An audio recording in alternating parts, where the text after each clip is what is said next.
Man, the video game industry is kind of a mess right now for a lot of reasons, but we're going to focus on just three today. So, first, there have been a lot of layoffs, actually, thousands of layoffs from some of the biggest game studios out there, and that's just this year. Then there's a situation with some free software that, well, kind of free software. We'll talk about it. But this was called Yuzu, and it allowed people to play Nintendo Switch games on their computer or whatever device they wanted to. And Nintendo ended up suing them, which sounds normal. I mean, company stuff, right? But this particular case has some implications that could set some pretty bad precedents for video games in general. But the thing that inspired this conversation most directly is this. People have been getting a little bit annoyed recently about a particular video game haircut that seems to be showing up on almost every single black video game character recently. And then in response to that, people have been getting extremely angry about the fact that there's even a conversation about black hair in video games at all. I know video games, par for course, maybe we shouldn't be surprised. But the definitive piece just dropped on IGN about this entire conversation. So I got the person who wrote it. This is Trone Dowd, and he is one of the experts on black hair and video games because, as ridiculous as that sounds, that has become something of a microbeat in games journalism. And it's something I've covered too, but not nearly as much as Trone has. So anyway, let's get into it. Man, Trone, how you doing? I'm doing all right, man. I think I'm riding the wave, the media wave, the same way everyone else is, but mostly Dude, I can't complain. we are all riding the wave or Yeah, trying. I mean, really legit, just try not to sink. I don't know what we're doing anymore, but yeah, it's yeah. something like that. It is something like that. But yo, so for those who are unfamiliar with you, I of course know you. And but yeah, how do you introduce yourself now? Tell people who you are. Journalist. I guess I just say that. I started out just doing some local reporting in New York City, covered the borough of Queens, Southeast Queens in particular. Went to grad school, and then out of that, went over to Vice. I was there for like three and a half years total. 2019 was my internship, and then 2020 through 2023, I was there. After that, I was over at the Messenger. Before that, went kaputs. But through that, I covered like a variety of different things. I didn't cover gaming initially. That wasn't until the Messenger. That was like such a cool opportunity to come along because gaming is what got me into journalism in the first place. I just took this massive detour and did like hard news for a while. Like real hard news. You're Yeah. not playing when you say that. So Trone and man, I feel like well, so you came on in 2019, and so obviously if you're I'm just gonna say it. If you are at any news organization and it's 2020 and you're black, Yeah. there's a pretty good chance you know what beat you are on officially or unofficially. Right. Right. Yeah, Yeah. you could be working the front desk and all of a sudden it's Ayo.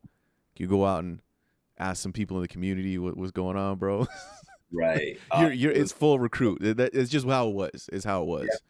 It was a lot of like sort of needing a perspective, and I was Mhm. one of the few black writers on the Vice News team. I think actually the only one on the digital side, and yeah, it was interesting. I obviously covered the Ahmaud Arbery case. I covered the George Floyd stuff very very closely.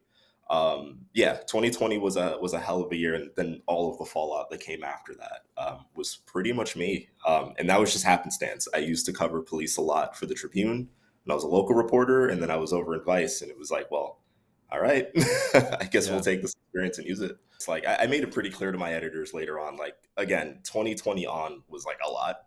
Yeah. Um, I think a lot of Black folk in media, we sort of had this reckoning of like, do I want to keep doing this? Is this something that I like? Do I want to keep covering this beat? If you wanted to stay in news, so I was kind Mhm. of having that moment myself, and my editors were wonderful. Shout out to Michael Learmonth, like totally let me have like this little side project of like, hey, when you're ready to write about something for Waypoint, which was the gaming vertical for Mhm. Vice, like free to pitch him. And I remember I did the story about black hair back then, which relates to what we'll cover later on. Well, let's let's talk about this.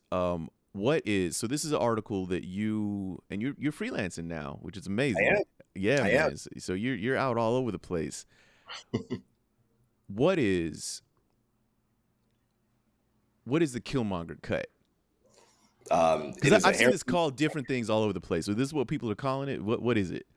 Yeah, so the Killmonger cut is it's sort of it's become like the new afro, the new low top fade, the new cornrows of gaming. Mm, And if you're not familiar, like those are sort of the staple haircuts for video game characters, video game creation suites. If you want to make a character and that character happens to be black, you probably had one of like three options. yeah. And in recent years, post Black Panther, this is one of the new options. And I think we reached sort of a breaking point earlier this year. After the reveal of a certain legacy character had like they added this haircut retroactively to him, and people were not happy. So we decided to do a piece on it of like where did it come from, what the industry thinks of it, why it's so popular. It's just sort of a deep dive into what the Killmonger cut is and why people are just kind of black folk in particular, like myself, kind of sick of seeing it. Yeah. So, man, there's a lot in here. I know you've been reporting on. Let me, I need to just we need to pause for a moment to appreciate that it's a wild thing to say the sentence that I'm about to say. You've been reporting on black hair in video games for a while, which is a strange that's a weird beat. And I know it's not your full beat, but it's a weird thing to say, yeah, this is a topic that I've covered before because I have too. Mhm. And it's take me back a little bit. Mhm. Why is it that we're even having the conversation about black hair in video games? Right. Right. It's yeah, I think that kind of nails it. Like why in general? I mean, the answer is pretty clear. It's just like this is an industry that doesn't have a lot of black folk in it to begin with. It's not to say that there aren't black folk who aren't ready, willing to be, artists and lead designers and so on. It's just a matter of the industry's been mostly white. Those white gatekeepers are less likely to bring on black folk to be Mhm. artists, to have a voice that really matters and say it's like, hey, we should really invest in a diversity of styles and looks for black characters or black players if it's a game where you're creating your character. And I think that's a big part of it. And I think the reason why we're having this particular conversation today is in this new day and age where one of the biggest films of the last decade was basically all black with a black director with black artists and black fashion, and it centered black identity. It feels like a lot of white folk in the industry looked to that movie and was like, gotcha, this is the model. And this is all the work we have to do. And I think that's why we're here today is like, you got to look beyond that movie. It was an amazing movie. Don't get me wrong. I loved Black Panther, saw it at midnight. People were dressed up all around me, had a great Really? time. But there are other black films, there are other black pieces of art for you to take inspiration from. See, I feel like we're veering off somewhere. I'm gonna I'm gonna say this because it's not Black History Month, so I feel like we're in the safe zone.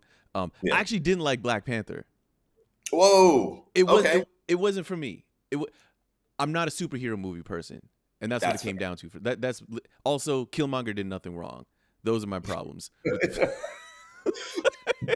You're not alone in that. I think a majority. I remember being in the theater that day and just like turning to all of my friends, like he's got a tremendous point that we really need to look into. Like I don't know, fam. Yeah, uh, like I don't understand here. Aren't we like I was running with dude, and then all of a sudden, yeah. But mostly it's superhero movies. For me, it was like cool. It was cool, fun ride. yeah, It ended, and I was on to the next thing. But that's all to say that but as you lay out in your article here, um, clearly Black Panther was hugely, hugely influential. Which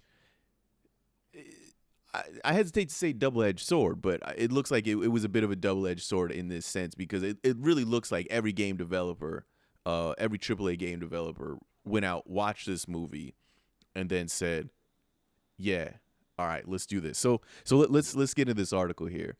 right. Um, so you open up with a topic that actually has come up on this stream before, Tekken. So Eddie Gordo, so as you say here, I'm reading from your article here.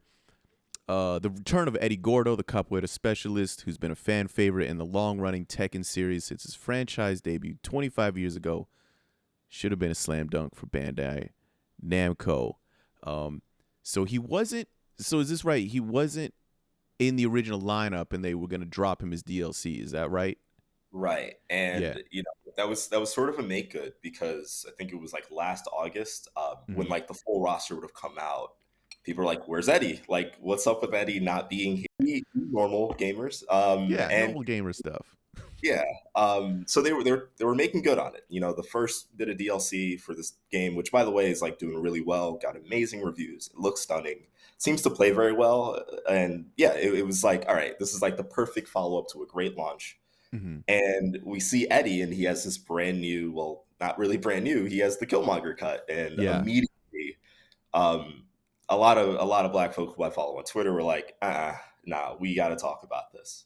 Yeah. Um, and yeah, I mean, rightfully so.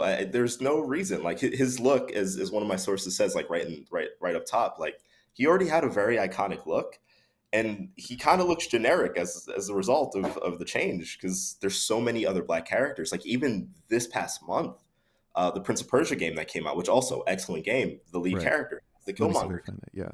Yeah, I think there is a It's photo of it's down. I mean, here we got Miles in it. Spider-Man 2. Here we go. Yeah. Yeah. Amazing game, by the way. Again, like everyone should play it. Metroidvania stuff, really cool. But like character, great that we have a black protagonist. But like, guys, let's be a little bit more inventive here, because yeah, it's a little tired. You get exhausted of like, okay, you've added a fourth to the black haircuts. Like, let's keep going here. And I think so. So this is a really this is a question that I want to pick up that Sophie's asked is the what of this do you think is this a we don't care about representation? By the way, that's a word that I have some non-insignificant amount of beef with. I think I feel like I just hear it too much. It's a little bit too much Yeah. of a buzzword for me. But I understand where it comes from. Love to get into that though. But um, I want to hold on to this for a second. Actually, let's just talk logistics because you get into this in your article. Why is it that there are so many games, and these are AAA video games? Again, this isn't like somebody doodling on their pad and everybody just happened to have the same thing at the same time. How is it that games that take multiple years to make all come out with characters with this hairstyle? Yeah. It's sort of a funny phenomenon, and it's like it's the one bit where it's like it's not entirely the developer's fault in most of the times. Like I'm sure the fact that they have a black lead in some of these games or black characters is like, hey, awesome. Like you guys are listening. You know that your player base, especially for a game like Tekken, like the fighting game community, is so black. So it's like you're on the right track, but I think it's a Mm-hmm. matter of, especially in the space that we're in, games take 5 years to develop. When you do the math on that, that's like around, you're still in the shadow of Black Panther. So I think it's secret. A lot of developers are working on their games with their black characters and going like, we're going to do the Killmonger cut. And it's going to be so cool when it comes out in 6 years, totally not played out. And when it Yeah. drops, or rather when their trailer drops, and then you have a bunch of other trailers dropping where it's like, oh, every developer independently was like, we're going to do Killmonger. It's kind of this funny coincidence that it's all sort of rushing out now. You hope that we move past it at some point, but it's half of it is due to just, hey, games take a long time to make, and once they all come out and they all have the same things, it's very clear where the inspiration comes from. Yeah, exactly. And I think this is something. Let me see if I can find this. There's a trope of there's a few of these tropes, right? Specifically, I'm thinking of the Asian character hair streak thing. Do you know about this? I guess I got to see it. Oh my Um, gosh. Oh my god. Oh yeah. No, you got to see this, man. Okay, so any rebellious Asian female character mhm, always has a streak of color in her hair. I see. Okay. Oh, like to a person. So this is something that people notice. I mean, this is actually a little bit before Black Panther. People would say this on Tumblr, all over the place, but like if you look at this, yeah, the fact that so this is a somebody tweeting this says the fact that Asian girls in media can't be rebellious or different without a streak of, for example, purple color in their hair pisses me off to no end. And there are just collages. This Oh is my God. incredible, man. I mean, Glee, the picture Yeah. lineup here is incredible. You got character from Glee, Scott Pilgrim, Pacific Rim, 16, Titan AE, Big Hero 6, Transformers Prime, X-Men The Last Stand, X-Men Days of Future Past, Wolverine, Cloud Atlas. Like, what? It's these design sensibilities that just like stick with these artists, and it's like, well, we have to. And it's like, what if you don't? What if you just break away and just create a character?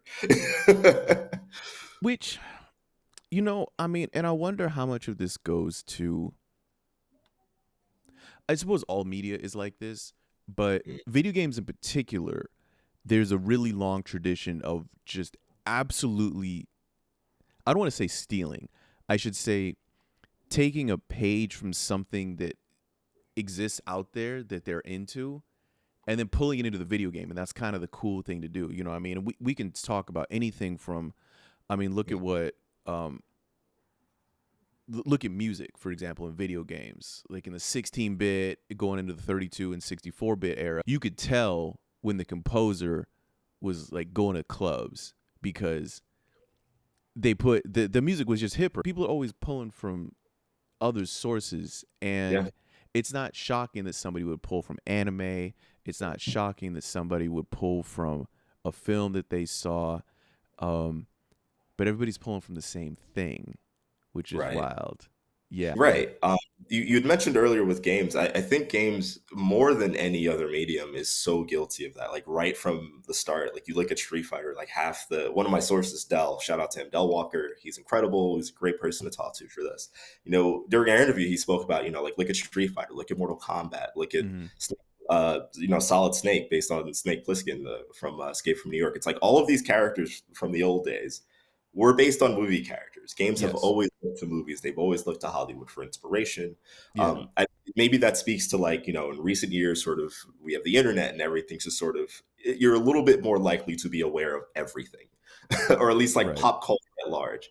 Hmm. And I think like that sort of principle, that sort of idea of games pulling from Hollywood, it just there's a little bit more of a critical eye now compared to back in the late '80s, throughout the '90s, even the early 2000s.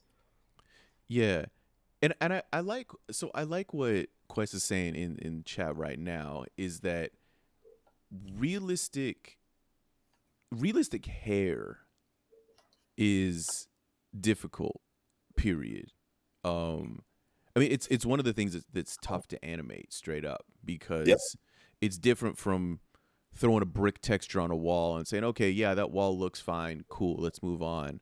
What else do people spend a lot of time making sure looks good? Guns, say, guns. I feel like we got that down. Yeah. We figured that out. We know how to model a gun. Guns look, all the guns look great.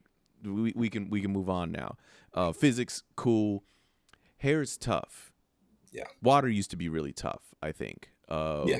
And now it's like the new thing is trying to make hair look different. Long hair, period. That's one of the old. If you look at a video game character, that's one of the tells. Is often that, oh, this isn't actual real life. This is something this is real time video game footage. The difficulty of making hair, period. What is that like for a developer? Yeah, and this is from like even my 6 months at the Messenger, talking to developers here and there. It's difficult. It doesn't matter the texture of hair. It doesn't matter what it is. It is difficult. It's as difficult as water. It's as difficult as trying to get like texture on cloth correctly. These are Yeah. difficult things. So it's not to sort of throw that effort underneath the bus. It's a matter of using those resources, and doing the research that you guys have clearly done into white hair textures, and doing that same due diligence for black hair textures. And the common thing that was sort of thrown around for a long time was black hair texture is just harder to render compared to white hair. There's a lot more coils going on. It's harder to sort of realistically depict that in gaming. But that's not necessarily the case. There are ways around it. Like, all video games are miracles, and anytime you see something that's like breathtaking, someone put in the time, they put in the work, they put in the research to make sure that that thing looks the way that it should. Mm-hmm. And that can be applied to video games. I'm sure we'll get into it, but like, one of the folks I spoke to, like, that's kind of her whole jam. And she did this great project all around, like, look, this is the tech of the time. Look at all the things you can do with the Mm-hmm. technology that's available to you. Yeah, should we take a look at it? Yeah, Is this Dark you're talking about? yeah. AM AM Dark. Dark. Yeah, yeah. So set this up for me. Who is AM Dark? So Am Dark, she's a professor over at Santa Cruz, UC Santa Cruz.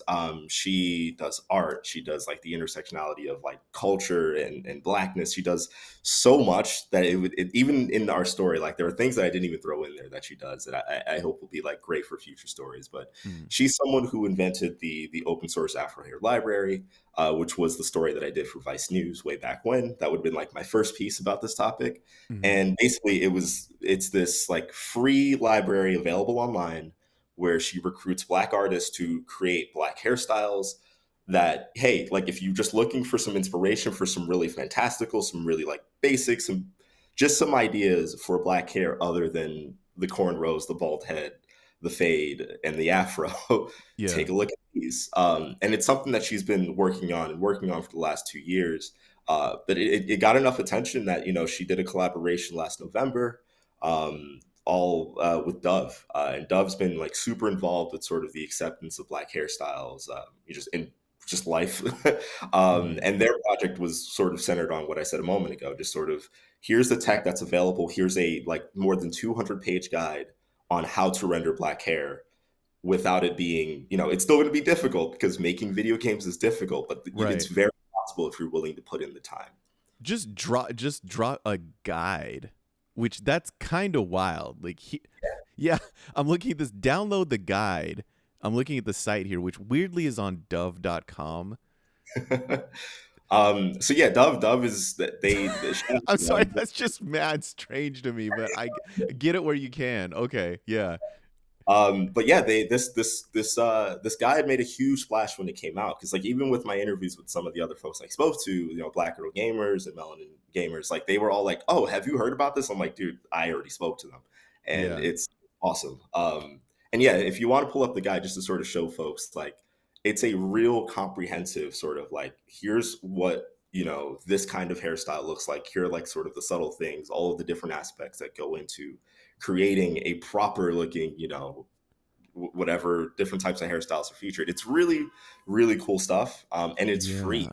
It's something that developers should definitely be looking at, if they're not already doing the work on their end. I mean, I'm looking at this right now. This curl style, I know it's not moving, which again, when it starts moving and flowing in the wind and environments in a video game, again, that's the tell. This looks pretty real, man. Yeah. This looks that looks good. Oh my god, look at this. Okay, page 2, they got black hair textures and protective styles, twist out, natural locks, bantu, braided bob. Yo, what? Yeah, AM has been doing the work to like, no, like, there should be no excuses. And even if you're like somewhere where you don't have black folk on your team for some weird reason, like, you can look to this guide. You can use this guide, and it is by by black folk who can really talk about like, hey, you're not going to get into this weird uncanny valley. Like, it's this is the guide to recreating our hair properly. Um, Yeah. and this of the Afro Hair Library, which she's doing with like artists, rolling and rolling, through over the years. Mm-hmm. This is it's so what? You just they have images you can download and project settings. Dude, It's very comprehensive. this is actually show how to build this in Blender or something like that, like actual 3D modeling software. Is that the idea here? Yeah, it's awesome. It's I like when I finally got to like really take a look at it as I was doing the research, like I couldn't believe that this was just like available on the internet, that it launched last November. You know, granted, like I was working at different publications, so I wasn't necessarily covering this topic. But if I knew that this had come out, I would have been all over it because I thought it's the coolest thing that I've seen on this particular beat Yeah, in a long. I again the black hair Karen video games beat, which is a strange sentence, but still, it wow. Okay, this is truly pretty wild. Yeah, here is this. I mean, it basically takes you through. Here is a hairstyle. Here's some IRL pictures of it, and here is how you can replicate it in your 3D modeling program of choice. Right. And I think some That's of, AM might be a better person to speak to sort of what the work that went into this. I actually mm-hmm. think she's a great person to talk to on live. But, this comes True. from a place of just wanting it to be better, Yeah. needing it to be better. Because, yeah, like left alone to sort of like their own devices, like you just get the killmonger cut a whole lot. So, And I mean, I think that's maybe one of the main thrust of the article is just that I think a mistake if you go in and you look let's just do it, man. Let's look at the let's look at the comments. Let's look at some of these comments. let's do it. Yeah. These are live reactions, everyone. Yeah, man. Live reaction. Um, right here. I mean, here's the person who says they're African American. Shout out to you. This seems like a very silly thing to get hung up on. I don't care what a character's hairstyle is. What do we got here? There's some other funny things in here that I just looked. Oh, the diversity to sell things movement has been morally disgusting. Players and game devs think that this type of representation is anything more than inverted whitewashing is just lying to themselves. Games were already diverse without it being the main message of the game, and IGN is part of it. Yeah, this is why I was like, Yeah, I think that you bring like black folk in front of gamers writ large, like it's automatically just like weird. yeah. And then let's read a couple more. A couple more. I just bear with me. Bear with me. I got a point here. All right. It's never enough. It's got to be exhausting trying to pander. Feel bad for the megacorps trying to please the unpleasable. Okay, there's one. Another one. It's literally a fad haircut. Remember the 90s? Remember the 2000s? Tons of copy and pasted protagonists or pasted tons of copy and pasted styles for protagonists everywhere. Right. Okay. So, I think there's a willful or not misunderstanding happening here in some of these comments. I have my own theories, but tell, what do you think? What's going on here? What's the disconnect? What's the disconnect? They're saying it's pandering. What's the disconnect? I think one of the big disconnects is like folks not reading the article.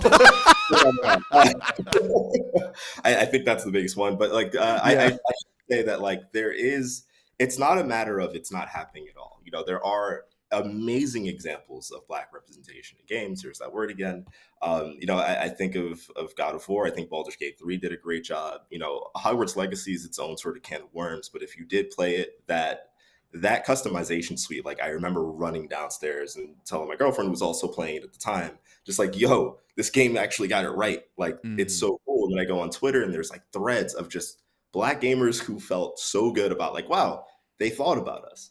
And I think Yeah. that's what it is like if you're sort of in a bubble where you've had 50 different hairstyles, and anytime you had to make your own character or like customize your protagonist, and like that was there for you, you literally don't know what this issue is like for a whole other part of this hobby. And I think that it's totally fair for us to kind of just want to see ourselves in games. Like even me just saying that, like that's not a revelation. We want to see ourselves, period. And Mm-hmm. that's all we're really asking for. I don't think it's pandering. I don't think it's anything like that. We just want to be seen in a way that's like, hey, we don't all have, you know, the same four haircuts. Right. The way that Yeah. white folks have the same four haircuts. Like, you guys have 50 Yeah. in most games. Like, let us have this. Yeah, exactly. I mean, yo, shout out white people. Y'all got all kind of different hairstyles. Yeah, Lot, I love that. lots of diversity. Great. But like when I make my black character, like I don't want to have like a total perm. Like I don't want to have like the typical, like it's just I want to have a mullet. Like it's insane. Like, that's just what we've had to deal with. When I Yeah. tell you I'm a big wrestling game fan, and like when I Mm. tell you for like 5 years in a row, the only black hairstyle in that game was Booker T's, and it was like, all right, like I that's just what my character has to look like if you're making a black character. Thankfully, they changed that in recent years, but like that's the kind of stuff we're talking about. Of like really the most prominent black wrestler is the only hairstyle that I can have if I create a character. That's wild. It's Yeah. wild. And here's the thing. Like there's people in the comments legitimately saying, "Man, I can't believe this. You're complaining. I've seen lots of diversity and of course you pick the games that aren't you're cherry picking the games." It's bro, in the article it mentions examples of games that have done well. It's Very just well. Yeah. pointing out a trend. I mean, I'll pull this up right here. You're talking about Horizon Yeah. Forbidden West. Like, okay, this one is a little killmongery. Not Yeah. gonna lie, this one's a little killmongery. That's okay. Next one is not. Yeah. All right. Next one is something totally different. Next one is something totally different again. Next one is something totally different again. Like, look, there, It's and like I should shout out also like it's also not just about the hair. Like another reason why Forbidden West was so big with Black Twitter was, yo, they got the skin tones right. Like the Mhm. light was reflecting off correctly. There were so many different shades. The lips look correct. It's a matter of you can tell when the work is done because when you start up that game, if you're a black person, it stands out to you like, yo, that person looks black, like actually black. Like not they didn't just dial like a slider or whatever to make black characters. Like they did the work, and you can tell, and we just want that to sort of be a standard. It'll be Yeah, like, the people who are like gun nuts or whatever, and there's something in a video game or something in a TV show, and there's something ever so slightly off about how the gun is depicted. It's all a bunch of amateurs made this. They don't know anything about guns. Like, okay, listen, that's fine. Yeah, I fully understand that you would expect if there's a bunch of guns depicted in this that they would at least ask somebody, "Hey, can you put that kind of bullet in this sort of gun?" mm, Perfectly fine. yeah, That I understand why you think that. Same thing when there's a person in the video game, I can fully understand what, hey, I spend a lot of time around people and that look like this and none of these really look quite right. That's right, weird to me. This makes the game and nobody's not playing these games. I don't know that yeah, anybody's boycotting Tekken because they don't like old boy's hair because they could still fix it if they want.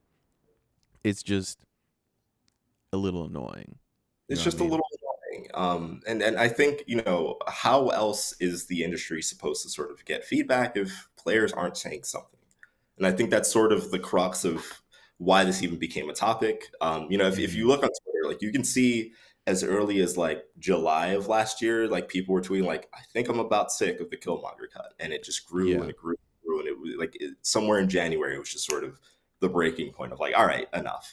And we sort of did it in a very like, boy, like if you don't do something about this, but I Yeah. think that it was all in good jest and it was all in the sense of like, hey, as one of my sources says, like if we don't say something about it now, 7 years from now, it's gonna be like, all right, like y'all didn't say anything. It's like, well, we're saying something now, and games take a while to Mm. develop, and Yeah. hopefully in 3 years, 4 years time. And I will say, like the artists and developers that I actually spoke to, they are very much the side of like this will change. They are optimistic that like Yeah. developers see that feedback and they will do something about it. And it's just a matter of just saying something now, and just letting developers know, like, hey, yeah, you got to go a little bit further than Black Panther, than 2018. It's an old movie now. Yeah. Yeah. And I mean, I think the thing here to keep in mind, well, one other thing to keep in mind is that it is not the case that, again, looking at the comments would have you believe that, Oh man, and you could okay. Look, I'm gonna back up. You know exactly what happens in the comment sections here is somebody looks at the headline and they see, wait a second, black video game character, video gamers, black people. Let me just go right down to the comments and type in my thoughts. Have you read the article? No, no, no, no. But I have some things I'd like to say about this. Okay, Yeah. buddy. I think as B Master said, is basically just a COD. They just turn it into a COD lobby. It's fine. We already know what it is. Yeah. But the thing is, black gamers, fans of games, have been fixing this on their own Yes. for years. I mean, you know about this one and you wrote about it in your article. Mhm. I did an entire segment a long time ago, back in 2020, 2021, Mhm. about Sims players. Everybody remember the Sims? Mhm. The customization in that game is basically it's 90% of the game. If you can't customize your character, what are you even doing? And Right. there were a bunch of characters, there were a bunch of people who did not like the fact that the skin tones for black people looked super unnatural. They look fine for everybody else, but they look really unnatural. And then the hairstyles look really silly. And in some cases, if you wanted more black hairstyles, you had to buy them. It was like a Insane. tax to be black in the video game. You had to pay extra money to get the extra black hairstyles when there's all these, kind of generic white hairstyles, a pretty decent selection. There's like, Yeah. I'm exaggerating here, but there's like 2 for black people. But oh, if you'd like some more, you got to download these. So what people were doing is just making their own stuff, releasing Yeah. it as unofficial patches for free, Yeah. and people are just fixing it on their own. Yeah. And so it's Shout not out. the case that everybody's sitting around. Yeah, X Men Romero, like people are just making, Yeah. they're fixing the games on their own. Right. So people are doing things about Right. it. And it echoes something that black folk, like, we always do that. Like, if we aren't being serviced, we go ahead and do it ourselves. But at some point, I think the breaking point for Maxis and the Sims, Maxis is the developer behind it, was it was after 2020, just that crazy ass where a lot of black folk were just like, look, here are everything that we feel kind of like weird about. Yeah. Y'all got to do something about this. And EA, thankfully listened. They were even gracious enough to sort of, like, provide comment for the story. But Hmm. yeah, it just took, one of those modders being like, look, we're kind of sick of this. And it's not to say that, she's not continuing to work, but y'all got to do something on your end. Like, it makes no sense that, like, when, a young black girl, a young black boy, like, boots up the game and, like, they can't see themselves in the game that's all about seeing yourself. Hmm. That's insane. Like, that should be a baseline feature that's, like, right there from the beginning. And, like, my EA source basically alluded to the fact that, the next Sims game, they are well aware of that, and that should not be an issue going into the new one. Hopefully they keep that promise, but it Right. seemed like they sort of learned their lesson after 4 different Sims games. Like, hey, you're pissing off, or not even pissing off. You're just disappointing a very big part of your fan base by, like, Hmm. not allowing them to see themselves. Yeah. And EA, say what you want about EA, but the people who run The Sims, who I've interviewed, Mhm. and the I will say, having done a few, not as many as you, I don't think at this point, but having done a few interviews with people in the game industry, the transparency I got from them was unusual. Mhm. That was I mean, even the willing to say, yeah, I think we kind of messed up over there. Yeah, I don't really hear that, because usually game companies they won't even talk to you if they think that's what you want to talk about. But if you they're come, very yeah, closed off. which we'll get to in a moment, yeah, with some other stuff, but yeah, I mean, I think the big thing here is people who are really into video games, I mean, super fans, have been modifying games since the beginning, Mhm. since the very beginning. I mean, I'm thinking of hacking stuff. I'm thinking of, you can still to this day, if you don't like the way Mario jumps in Mario Brothers 1, you can find a hack that changes the physics ever so slightly. You can find a hack that changes the colors, all sorts of stuff. And so the modification thing, it's always been around, and it's been for different reasons. For some Mhm. things, look, back in the day, Nintendo used to censor any religious iconography in video games, and so all the old Castlevania games in Mhm. Japan, they had crosses and they had all, church looking stuff all over the place. When it Yep. came to the States, they would delete all that stuff. Some people think, man, I can't believe Nintendo did this. It's terrible. I want, the Konami allowed Nintendo to do this, and so I want the game to be played as it was originally intended. And they'll put the crosses back, the 8-bit crosses back in the video game. Yeah. Great. There's nothing wrong with that. That's great. Like if that motivates you, that's amazing. Yeah. Games have gotten to the point now where you can, as you said, you can do almost anything, and there's a constant feedback loop, especially with the fact that unlike a movie, you can release updates to video Hmm. games, and so people can ask for stuff. People can either ask for stuff or people can make stuff, Yeah. and I think what I see in this, rather than complaining, I see what I think Quest is talking about in the chat is basically that it's just overplayed. Mhm. It's just kind of played out. It's okay. Hey, I see what you're doing. I know your reference. Not everybody looks like this, and so having every single character have this, every single main character, or so many main characters or prominent characters in these AAA games come up with the same haircut. Okay, it's a little played out. Let's move on. Let's do Yeah. something else. Let's. There's, I think the last point I definitely want to make on it's just, it's sort of, it's looking at Hollywood for this inspiration and looking at Black Panther in particular, but not sort of like getting the actual lesson that you should have absorbed with Black Panther. Like, yes, this was a movie with an entirely Black cast, Black director, centering Black identity. Amazing movie, at least I thought.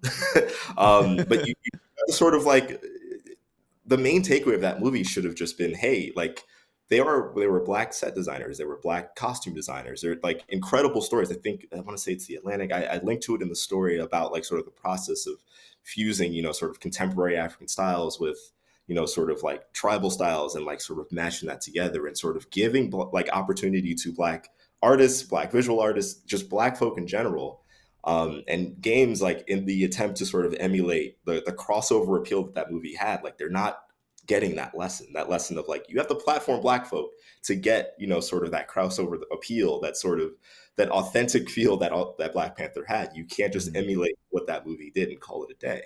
Do the work. Do the Right. work that my Black Panther actually did. Speaking of video games, the industry itself is in a weird situation. Uh, what do you think's going on, man? Bring me up to speed. Sure.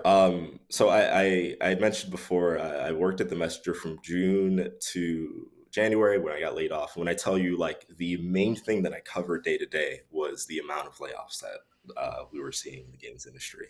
Mm. Um, it was heartbreaking because there was a lot of teams who, like, I really really enjoyed their work, who just saw like just total cuts or complete closures. In the case of like studios like Volition, they were the guys behind Red Faction, and more recently like the Saints Row series. These are teams that they have the chemistry, the sort of like, I don't even know what the word would be, like the chemistry to sort of make solid games, original games, fun games that Yeah. players see. And if they go away, like those are our tours that we're losing. Not to say that those folks aren't going to go to other teams, but to sort of like see that unfold from June all the way through to December, and then in the start of this year, there have been thousands and thousands and thousands of game layoffs. I mean, we can even put a number to it. Mhm. So this came out last week. So there's an article in Kotaku, and the headline says it all: 59 days into 2024, and 8,100 plus video game layoffs have been announced. It's sickening. That is a lot, man. I Yeah, mean, we're talking about. We were just talking about black hairstyles in video games. Like somebody has to make the video game. right. That's the other issue. And then like just to sort of like build on this, in 2023, it was like more than 11,000 total, and it's it's weird that we're 59 days in and we're almost matching that exact same figure, and Yeah. the rest of the year, who knows what it's going to look like. I'm sure we're going to outdo 2023, and that's no good. That's no good for this industry. We've done it because right here, let's see, in 2023, I'm reading this article right now. In 2023, we saw near weekly layoffs across the entire industry. When the dust settled, at least 6,000 jobs across publishers, developers, and other video game related companies had been terminated. That's We're it. in 8,000. Yeah, we we're setting records. Yeah, we're getting there. And Yeah, it's heartbreaking. Like I said, like if especially if you follow the industry as closely as me, and like I have favorite studios, I have favorite directors, I have games that I want to see, or like teams that I want to see sort of like create new things. So to like just to see like giant swaths of it sort of like tossed to the side, and a lot of these folks have to start from the beginning. It really sucks. Also, like just to sort of add on, like I'm sort of at this intersection of like I'm also watching like all of my colleagues go through this over on the journalism side. yeah, It's been extremely harrowing to just sort of sit here and witness. yeah. Unity, which is a platform, which is software that a bunch of these games are built on. Twitch also, which shout out to There. Twitch, I guess, losing people. Yeah, Discord also related. Just this article here, and it's a long article. Yeah. It's just got here's a company, here's how many people they've lost. Here's a company, here's how many people they've lost. It's a great resource. If you guys haven't seen the Kotaku story, they update it every time there's a new one, and which is Yeah. week at this point. So bookmark it just to sort of keep abreast of like what's been happening in this industry for like the last almost a year now. So this is the difficult question then. Um, Again, up here, 8,000. We're into still. Were we still in Q1? I think we're about to end it Yeah, uh, now. we're still strictly speaking in Q1, first quarter of 2024. 8,000 plus layoffs have been announced in video games. Why? What's going on? It's a combination of things. Just to sort of like speed up, I guess there's two things here. The pandemic is a huge factor. During the pandemic, gaming saw a surge of interest. Obviously, we're all home. Everyone's at this. If you're a certain age, like you're familiar enough with video games to not treat it like, oh, what is that? I'm not going to Mm, touch it. It's like, yeah, if you're home, it's probably one of the many ways to entertain yourself. And I think the industry at large, or at least decision makers in the industry, hired in bulk. They made huge investments in work in workers and in mm, workforce. They made huge teams, and then fast forward 2 years, which kind of gets back to games take a long time to make. Once they launch their game and they're not seeing the returns, these lavish returns that they were probably expecting, they're realizing like we cannot support all of the additions, all of the investments that we put into just the manpower to create these games. mm, What do we do with the extra workforce? We lay them off. I think that is a massive part of it. And the other half, which I already touched on, is just like games are really big now. Games look tremendous. Don't get me wrong. Spider-Man 2, I might not have loved that game as much as everyone did, but like you can see every dollar spent on that game. I think the budget's around like 300 yeah. million, like 320 million, something like that. Like it's using these resources to make these huge blockbuster games that take like 5 years to make, and then to break even you're asking for an insane level of success. Like what was it, when after the game launched, it wasn't until like earlier this year that Insomniac broke even on Spider-Man 2. And mind you, this is Wow. Spider-Man. This is one of the biggest IPs in the world, backed by Sony. Like this is one of the most successful games that you'll see probably in the decade. And if that can't break even within a few weeks, that's insane. Games are extremely big now. And I think the industry is reckoning with like how do we scale back from this, because this is Hmm. not. Well, there's also the fact that I mean, in journalism, and there's layoffs happening all over the place. I mean, tech in general is getting it. Journalism is getting it. Video games is getting it. And look, I understand some people do not care about video games. I don't care about the video game industry. I only care about journalism. This is really important, man. The Democracy is under attack. Yes, sure. Also, some people don't care about journalism. Fair. All you care about is, when's GTA 6 coming out? I understand you. Cool. I get it. I feel like there's some similar things at play here because some of this, I mean, on the journalism side, yeah, we had Michael Limeth on talking about advertising killing journalism, which I think there's a really strong argument for that. That's absolutely true. There's also just a lot of bad management has been happening. Yeah, Are you hearing absolutely. anything about that on the game industry side? Yeah, I think I'm forgetting what piece I would. I want to say it was a Polygon piece. There's a bit of newer companies just sort of not making huge investments in, like, let's say in 2020, like, hey, we're gonna double down and like introducing crypto and like the blockchain into games because that's not right now. If we cross it over with games, like Yeah. will be really, and it's like, no, like I think we're losing the plot with what players actually want to do. I think one of the biggest conversations happening, like in 2024 at least, is sort of the big success of Helldivers, and Hmm. even Palworld before it. Like the idea of, like, I think bigger companies are realizing, like, you don't need to invest $300 million into a game that players are supposed to play for like the next 2 years and play just that game. Like it's supposed to be their new destiny. And not sort of reading the room of like, yeah, you guys all can't be Fortnite. That is, you just need to read the room. And I think like that's a lot of the mismanagement that is sort of been part of the conversation this year. It's just sort of not Yeah. realizing, like, yeah, you don't need to make these big investments. Like that is poor foresight. That is not reading the room and realizing what players actually want. Yeah, Well, talk to me about that. I mean, Samir's asking about that too in the chat about either fan made games or independent games. I mean, this is something that I feel like a lot of game journalists have been trying to talk about independent games for the longest. It yeah, also cuts both ways though because I mean, how many games are there on Steam? yeah, How hard is it to get noticed? But then you see yeah. something like Fall Guys, you see something like Among Us. You Mhm, see, which like Among Us is barely a game, and but people really like it. And Pal World, obviously more developed, but mhm, certainly not at the heights that maybe some people feel like a game needs to be. mhm. Are we seeing something similar? Are we going to see something similar that in video games that maybe we're seeing a little bit of in journalism, where you're seeing all of a sudden people breaking off from big places, whether by desire or because they have to go start a newsletter or start their own thing?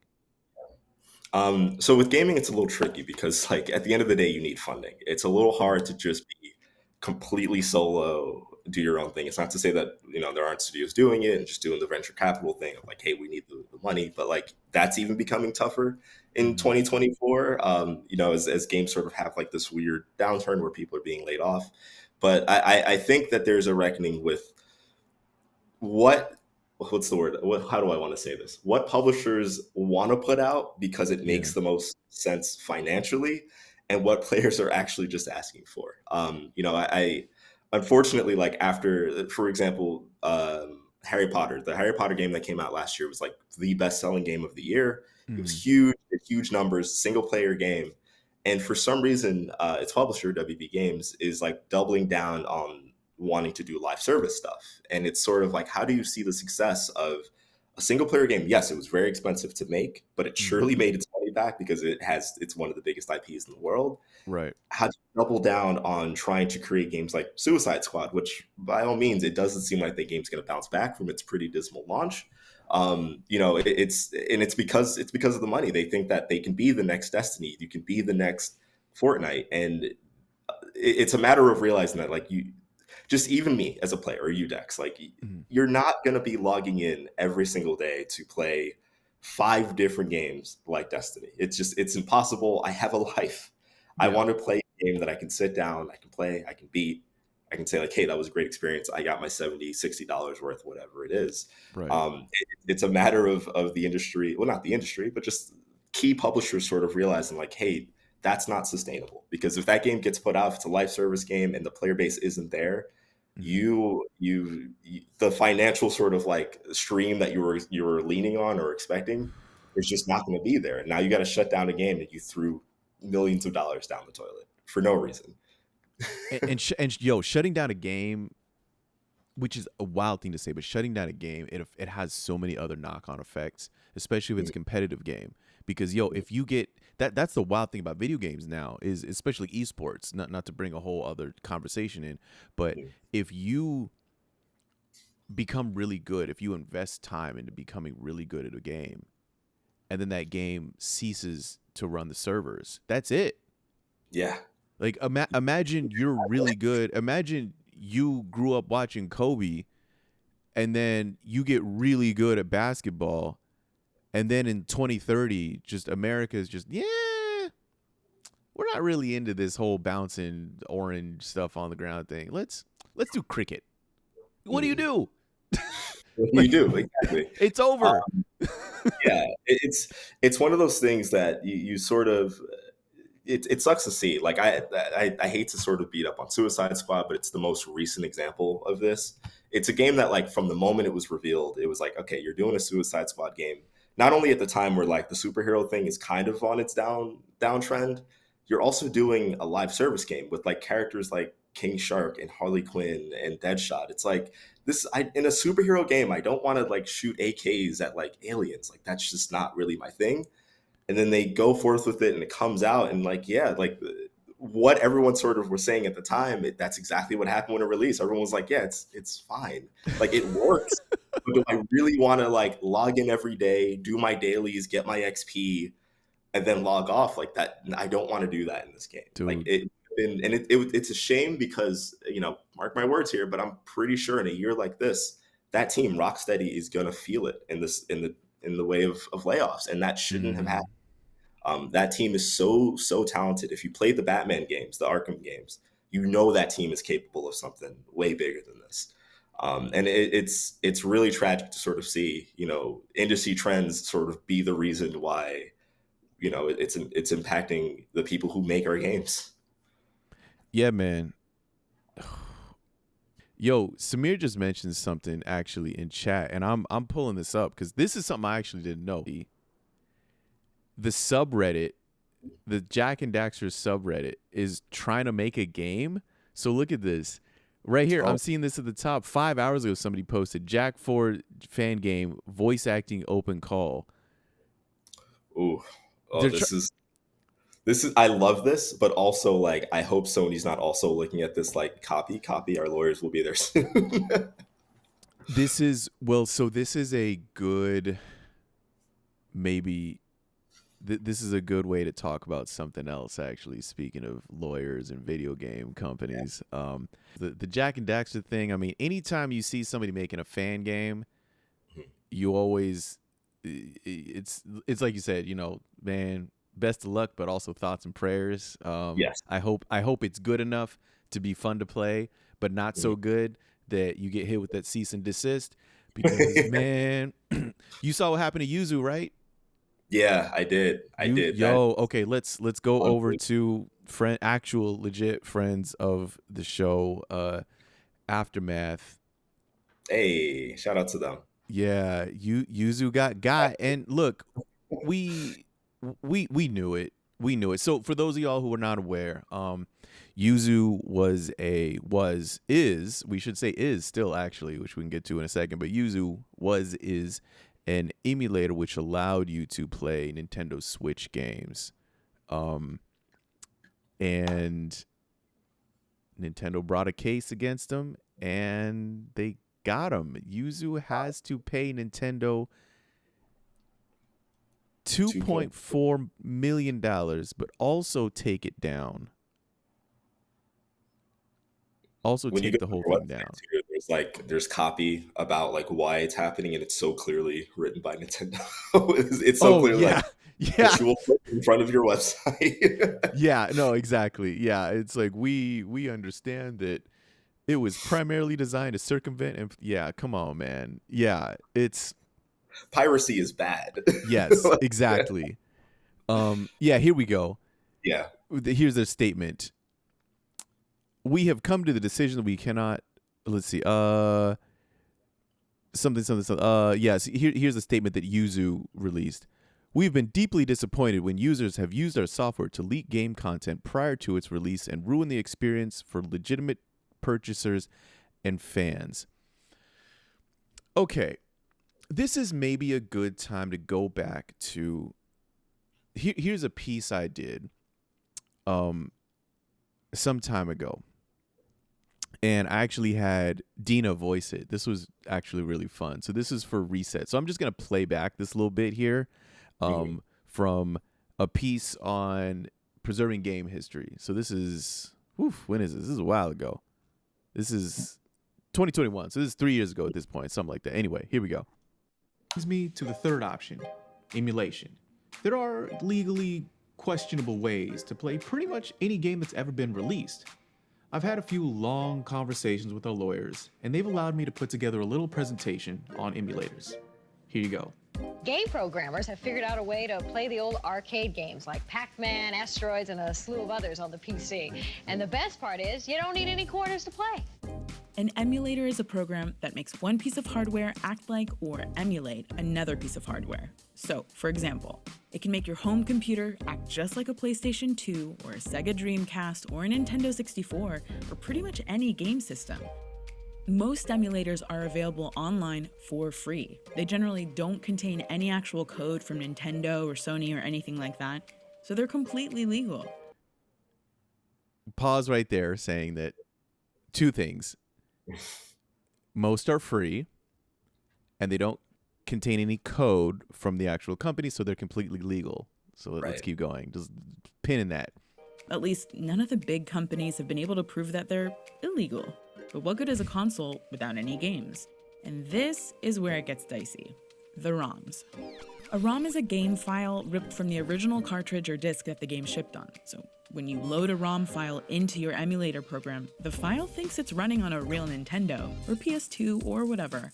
2 seconds later, you're playing OG Atari 2600. Yeah. Okay. So we get the idea there. So some key things there being that okay, there's no code from the company running in the program. That's fine. Also that it's free. Yuzu was free, kind of. So There's a Patreon aspect to it, right? yes, Right. Yuzu was so a few things. First, as is mentioned in the article here on Aftermath, Yuzu was emulating a current system. So a lot of the arguments for why emulators should be okay, which again, an emulator is just allows you to play a game, which a lot of this, it's the only way to play some video games because the hardware no longer exists. This is another thing is Yuzu, what the people who were running this emulator, they also ran another emulator called Citra, and that one allowed you to play 3DS games. 3DS is a dead system at this point. And so if you don't have that hardware, they're not making it anymore. And they're not making the games anymore. And so there are games that you could have heard that are amazing that you could just never play. It's just gone. I mean, imagine somebody telling you, yo, this movie's really amazing. And it's just, I'm sorry, it's on this format. It's on beta. It's only on Betamax. Sorry, you can't watch it, buddy. Like, what are you supposed to do about that? So anyway. That goes into like, I have to go find the beta player and then I have to find Exactly. the copy. It's like, all right. Yeah. And so, but Yuzu had a Patreon that apparently was pulling in $30K a month. And in order to get the most updated, the most feature-rich version of it, you had to pay. So it wasn't just free. So for reference, anybody who uses emulators in general, emulator is totally free.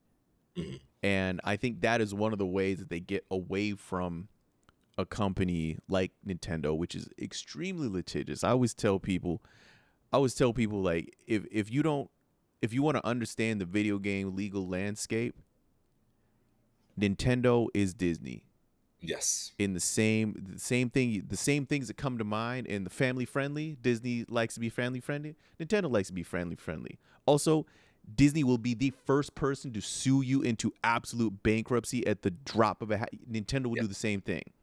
they will. They're very Mar- protective, and yes. rightfully so. Like they are the Mickey Mouse. They are the word Nintendo is synonymous with video games for a reason to this day. Mm-hmm. Yeah.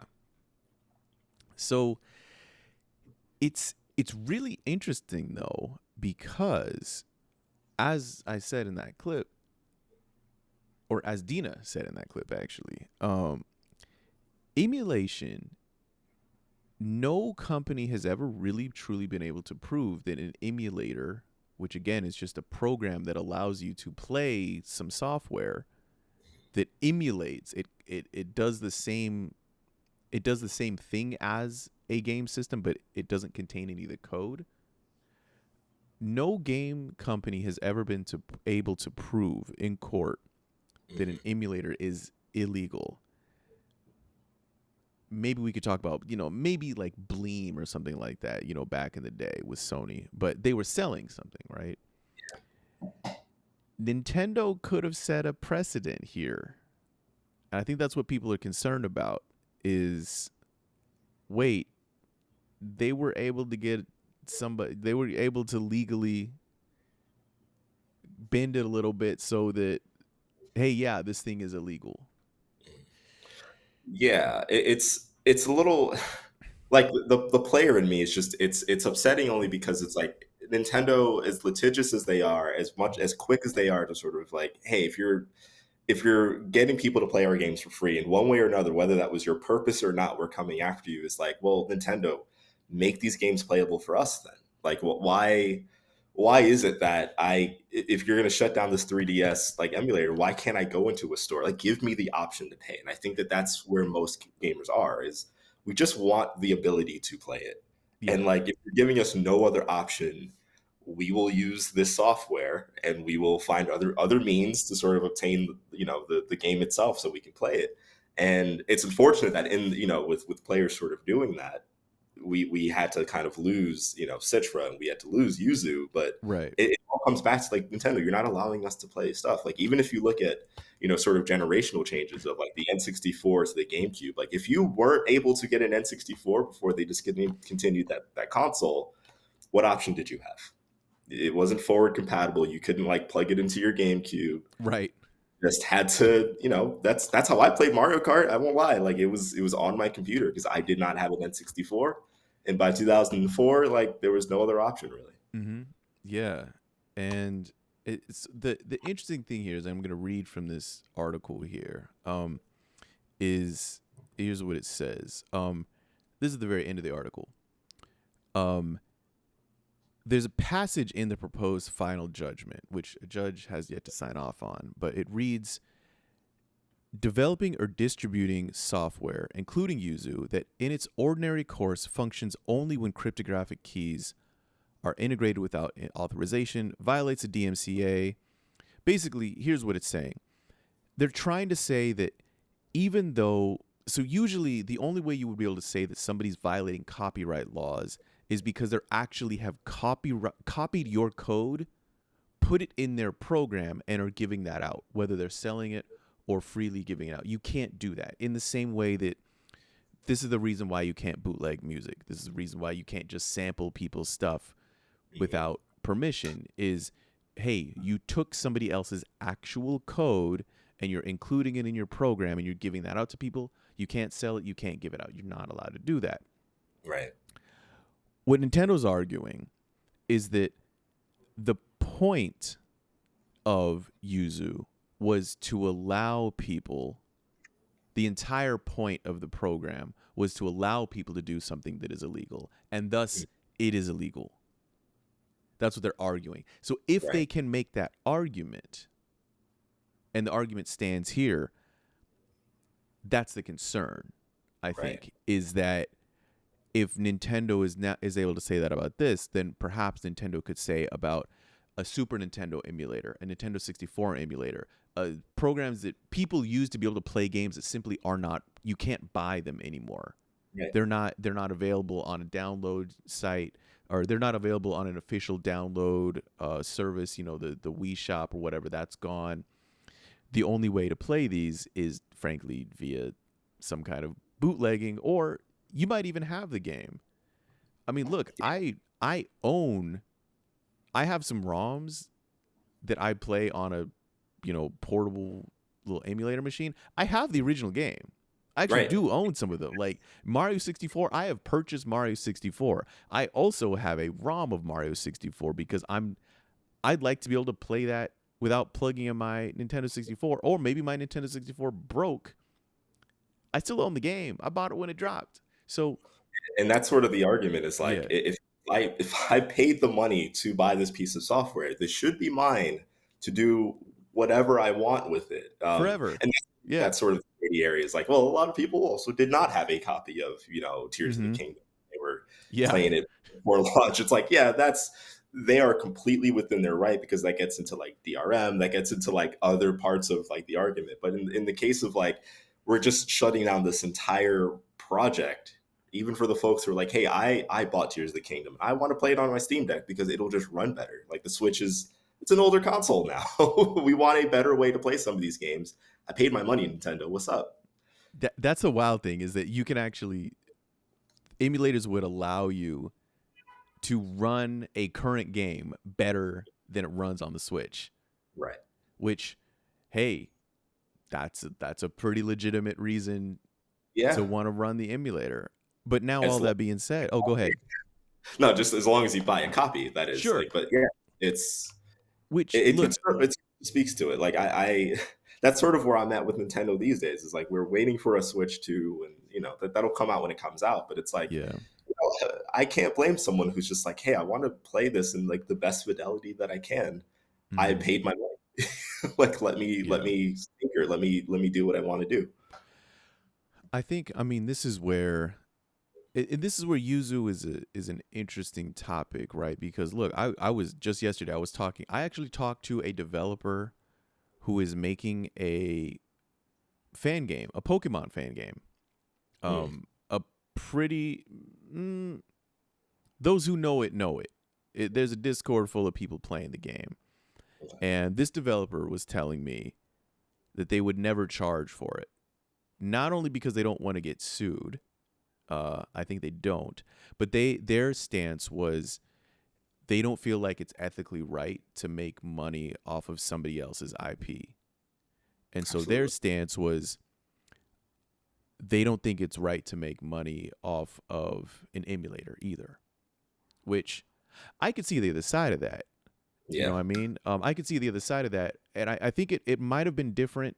It might have been different if it was a totally free thing. And hey, you can toss us some money if you like, but we're not Mhm. paywalling anything. Right. That might have Right. worked in their favor. I think where they started flying a little too close to the sun was with saying, hey, you can have this emulator, but if you want the real good one, the most up to date one, Yeah. you got to pay for the Patreon. I think that's unfortunately. I think that's where the lawyers saw, the Nintendo lawyers saw.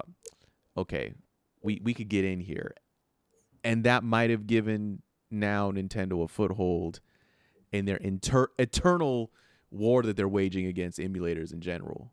Right, right. The That's waves just from what it this, if is. there are waves, it's going to be really interesting to watch because, like, yeah, the emulators they're not new. It's just sort of been very hush hush and just sort of a lot of game companies just turn the other way and just like whatever, not Nintendo. It's Not Nintendo. you kind of hope that it would continue this way, but like this sort of sets a very scary precedent. Like of getting back to games preservation. Like, yeah, like games will just not be playable straight up. Like you can't even find the fun workaround that you will like. No, you just some really great games will not be accessible for your folk, and that's awful. Yeah, but that being said, so Nintendo, as part of this decision, they have the source code to it. Yuzu has handed over the source code, but everybody has the source code. You can still get Yuzu. You just have to get it from another site. Boom. Here is sue you on GitHub. They could have tried a little harder. Yeah. And then to present, yeah. Look, to Nintendo legal team, you cannot defeat us. Even if you take me down, more would come. If you take them down as well, more still would come. You have lost this battle. You're going to get a bunch of like internet warriors who are motivated by Lord knows what. Bless them on their journey, by the way. Do your thing. But this is what's going to happen, and this is always what's going to happen. Nintendo is not stupid. They know this is going to happen. But I Yeah. think if you start making money with their IP at all, that's when they're going to see an opportunity. This is not surprising. This is just like, look, to use the Disney analogy, if you're drawing Disney characters, you're drawing a bunch of Mickey Mouse figurines and you're putting it up on your website and hey, I really love drawing Mickey Mouse, and you get real big and viral from it, you're probably okay. Once you start selling it, that's when you're going to get a phone call Right. and, the SWAT team, and because Yeah. it's Disney. Like, And you're like, also fandom to like, all right, you're a hardened criminal in the eyes of the corporate world. yeah, man. But anyway, dude, thank you so much for spending so long on here just talking us through. There's a lot going on with video games, man. A lot. We didn't even touch on like mad other thing. Yeah, it's like every day. There's a reason why a lot of publications are like taking it seriously. If you look at the Wall Street Journal, New York Times is like really amping up their coverage of games. It's its own little world, and it's really cool to cover. It's really cool to read into. I've been a nerd for this stuff since I was a kid. It's so interesting to me. Thank you so much for for coming through. Everybody, please thank Trone for coming through It's a and total follow. And yeah, what's the next piece you're working on, man? If you can Well, talk about it. I won't say much, but Okay. I am in the middle of like pitching a few stories that are a little bit close to the topic of the layoffs. I will say that much. I Mm. won't say specifically what, but yeah, I kind of wanted to stray off into that because it's such a big story and there's so many different angles to attack it from. I got to jump in and get my 2 cents in there. Hell So yeah, man. Well, anytime you want to talk about that when they drop, feel free. I'd love to hear more about it and be bring super it to more fun. people. Yeah, man. Definitely. Appreciate you. Thank you and appreciate you having me on, man. Definitely, man. Anytime. We'll do it again. Peace. Whoo. Man.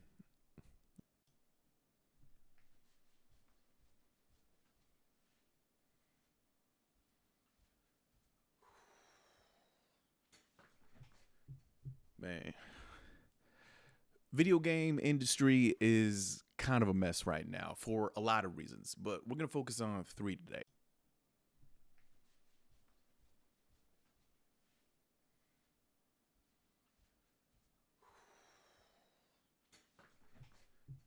Man. Video game industry is kind of a mess right now for a lot of reasons, but we're going to focus on 3 today.